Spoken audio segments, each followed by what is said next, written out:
Start, Mr. Vice Chairman, I rise to associate myself fully with the resolution and the concern which has been expressed from all the various sections of the House regarding the urgent necessity of developing rural industries.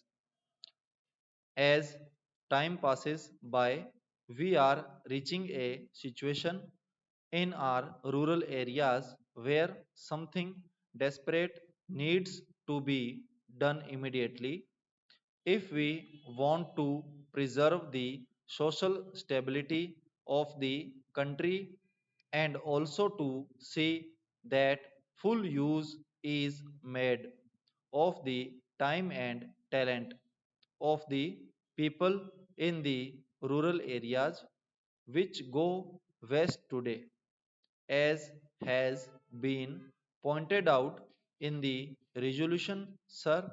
The Planning Commission and the Government of India have applied their minds to the various isolated aspects of rural industries, and some valuable reports have been published and some important recommendations have been made in these reports which need consideration, but unfortunately there is no high level decision regarding the various issues which face the country as far as the problem of rural industrialization is concerned.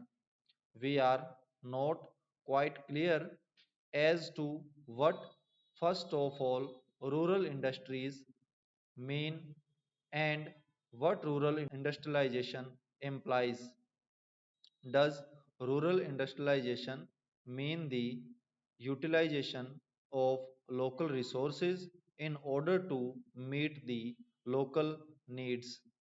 Or does rural industrialization imply the creating of surplus in the rural areas which could be exchanged with the surplus in other centers of the country and thereby create a richer life for the rural areas? Various opinions have been expressed with regard to this problem, but there is no authoritative determination of the policy regarding the meaning of rural industrialization. It has been suggested that if such import of capital and skill from urban centers were to mean merely the multiplication of industrial centers in the rural areas, such an industrialization of the rural areas would nullify the advantages that are likely to occur as a result of the rural industrialization. The time has come when some decision has to be taken as to what we really mean by this rural industrialization. There is also difference of opinion regarding the authority that should undertake the responsibility for this rural industrialization from the literature that has been published. In this connection, it is quite obvious that two distinct and powerful schools have developed regarding this issue. On the one hand, there are people who believe that the task of rural industrialization should be entrusted to the village panchayats, since they represent the village people and they have the resources and the powers to raise the necessary resources from the rural areas. The panchayats, it is felt, are the competent authorities to deal with the problem of rural industrialization. equally strongly. It has been argued by others that cooperatives are the right answer to the question as to which should be the authority that should deal with rural industrialization. I may also mention that there is a third school which believes that the import of private capital and private skill into the work of rural industrial development is the real answer to the problem which we face in the matter of rural industrialization.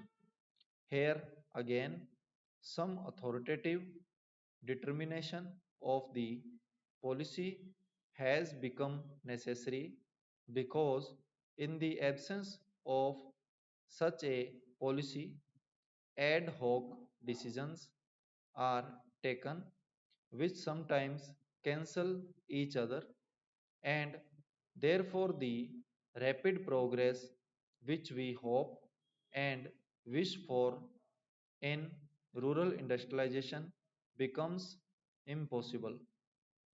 Then again, there is the further question of protection that may be necessary for rural industries in view of the lack of the internal economy from which rural industries would suffer.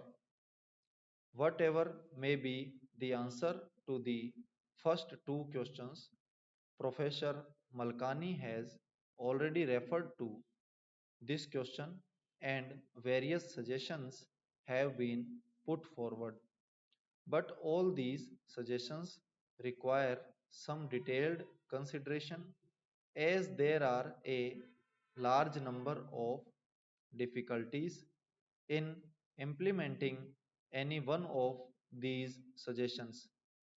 Demarcation of markets and the imposition of taxes in order to see that goods from the urban centers do not reach the rural centers in unfairly competitive conditions are some of the suggestions that have been made.